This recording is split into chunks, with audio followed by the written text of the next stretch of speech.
So I wrote out a whole script for a mind's eye guide video and everything, and I was going to record all of the files that I would need to for the narration, and then I was going to collect all of this game footage and edit it all together to go with what I was saying, and then I realized that would take a really long time. So instead what I'm going to do is I'm just going to record myself playing as her and explain what I'm doing as I'm doing it, because I figured that would not only be way more easy, but would actually probably be more understandable and applicable to actual in-game situations. So, with that being said, let's get right into it. So the persona build that I use for Mind's Eye is a pretty standard kiting build. I have 3 put into sticker because I really love the super fast self-heal and crawl speed. You could definitely put in great power for pallet stuns because since you can see the hunter through walls, pallet stuns are a little bit easier for her. Cold is really good for Mind's Eye because you can see the hunter from a pretty safe distance because normally she can't. And then if you want to, for troublesome solo queues, you could put in Distress. And also, you could definitely have a chance with Airwalk because you would be able to lose the hunter faster, but I pretty much only recommend that for noobs. Do not ever use Tide Turner with Mind's Eye. With a lot of characters, they can be pretty versatile with what build that you use, but you really shouldn't use Tide Turner with Mind's Eye because since her vault speed is 30% slower, you really do need that broken windows to be able to kite for more than 30 seconds, and also Mind's Eye should not be saving most of the time. It is a pretty rare occasion in which she would be the best choice to go in for a save, so you're not really going to be using Tide Turner much ever if you're playing her properly. So, and by properly I mean just to her full potential. So, yeah, don't build with Tide Turner, just build her for kiting, and you should be good. So the first thing you do when you spawn into a match is always use the cane so that everyone will be able to see the hunter. It's very important for you to be able to see the hunter in the beginning so you know how to position yourself to try not to get found first, or generally don't get found soon. Since the hunter is going about that way, I'm going to just go ahead and go into this cipher because it's a safe cipher. It's in one of the best kiting areas in the entire game. If you did not know that, the Leo's Memory Factory stairs are the best kiting area in the whole game besides the one pallet area in Red Church that's like a little tunnel right next to the red carpet gate. Anyway, we're going to be decoding here. La la la. Alright, my cane is charged up again. I am not going to use it again immediately because the hunter has not gotten anyone yet. And if he's a really good hunter, he might try to track me based on the noise of my cane, because the hunter can actually hear what direction the noise came from, and since I'm going to be decoding this cipher for a little bit longer and staying in one place, I do not want to strike my cane yet. Alright, I finished the cipher. Since I'm going to be leaving the area, I'm just going to go ahead and strike my cane and head out.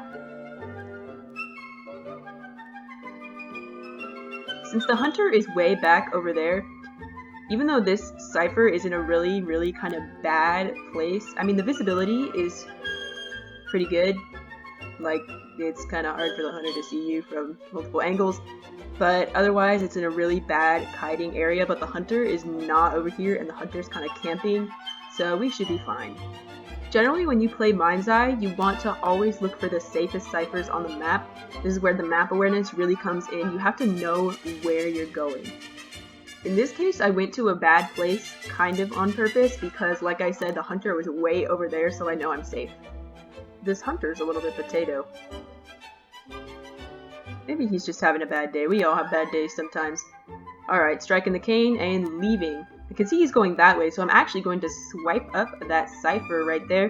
When you smack the cane, the ciphers that it shows you are ones that have been touched by other players, so it's really useful for endgame, like right now, because since that cipher already has some progress on it, we can just finish up real quick. I don't know why. Oh, that's why she's leaving.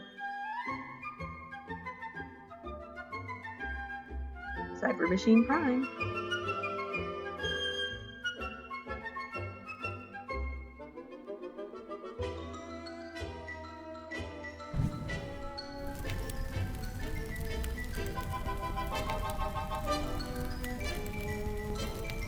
said focus on decoding, but I missed it. Oh well, I'll wait for the save.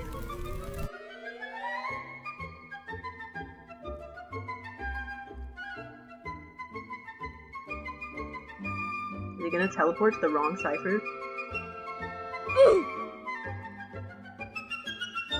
Oh god, I think I popped that horribly. Oh, maybe never mind. Alright, so most gates are marked by landmarks on each map. Like Leo's memory has one gate marked by the Christmas tree, and then the other gate is marked by the giant moon.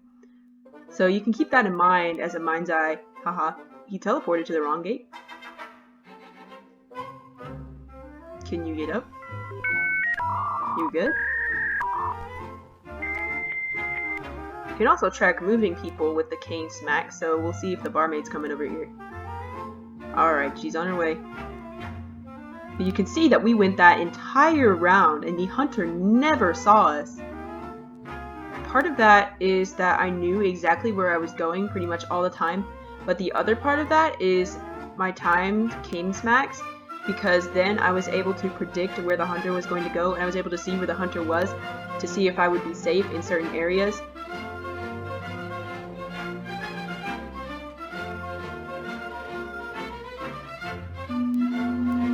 Oh my god, I love that pirate costume. Oh, Jesus Christ.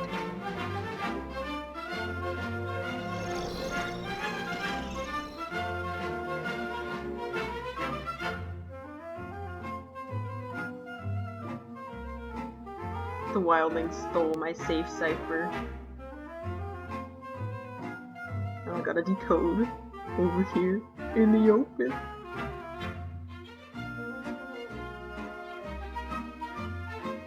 That's lovely.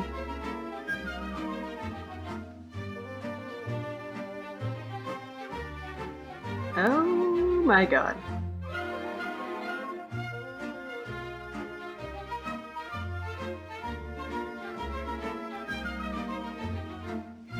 Y'all good?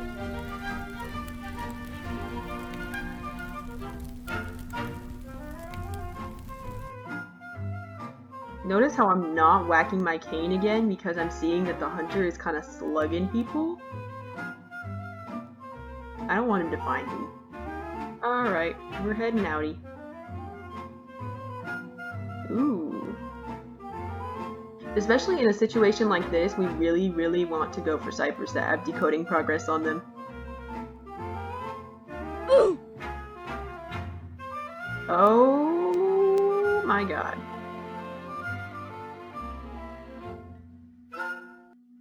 Bro, I don't think they can get up.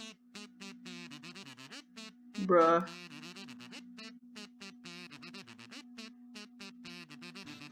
Well, there he is. We're gonna kite. Taking a hit is way better than a terror shock, remember that.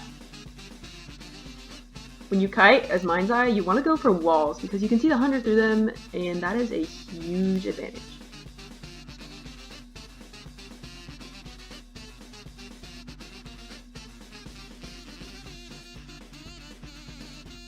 Also, he can't tentacle me if I'm not in his line of sight. Oh my god.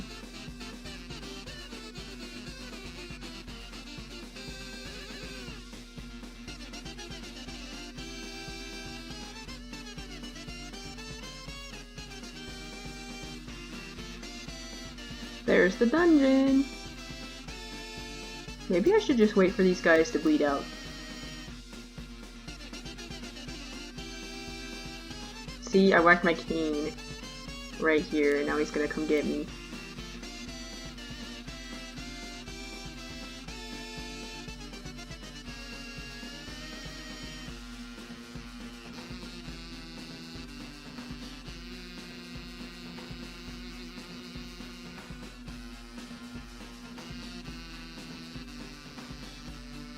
That's why you invest in broken windows, as mind's eye. Well, he hit me through the window. Even though that match was kind of a miserable failure, you at least got to see sort of some kiting techniques that you would use as her, and then also you got to see when you would go in for a save In that case, it was me saving people by healing them on the ground, which is basically only as a last resort. Another thing about that healing save is that I waited for the hunter to actually be gone before I did it, because Mind's Eye is the most fragile character since she is barely able to see and she vaults so slow. So you really have to be careful when you have to go in and be part of the action. Most of the time you really do not want to have to do that at all. You're supposed to be in the back decoding all of the ciphers. So you could see that I did pretty much all the decoding in that round, as everybody else was involved in the action. That is what you do as a Mind's Eye. That is how you help your team. And that is a role that is really, really difficult to take on sometimes because you have to be super sneaky. So I hope that this video sort of helped you to see some techniques that you can use to keep that sneakiness up. It just takes a lot of practice, honestly, and like I said before, you have to really know where you're going on the map. You have to have a lot of prior knowledge of map structures and landmarks so that you are able to tell where you are going by even the little bit of surroundings that you get, or the slightly more surroundings that you get when you whack your cane. If you get caught in a really bad kiting area and you don't know where to go to recover, that can be a huge issue. So honestly, overall, I think Mind's Eye is a character that takes a lot of practice and dedication to get good at. But once you're good at her, you can be pretty deadly to a hunter just by your decoding. Because if you're a good kiter too, then any time that you are not kiting, you are decoding all of those ciphers. And any time that you are kiting, you are distracting the hunter for a long time. Because hunters love to tunnel Mind's Eyes and waste a whole bunch of time. So the Mind's Eye is great if you just love to be annoying, but like secretly. So thank you for watching this video. I hope that some of my tips were able to help you. If you want me to make any more guides on other characters, then please feel free to leave in the comments any suggestions. The characters that I play a lot right now besides Mind's Eye are Coordinator, Priestess, and Dancer. So if any of those would interest you in a guide, then please let me know about that as well. But I can try my best to do it for other characters, including hunters. Thank you so much again for watching, and I'll see you next time.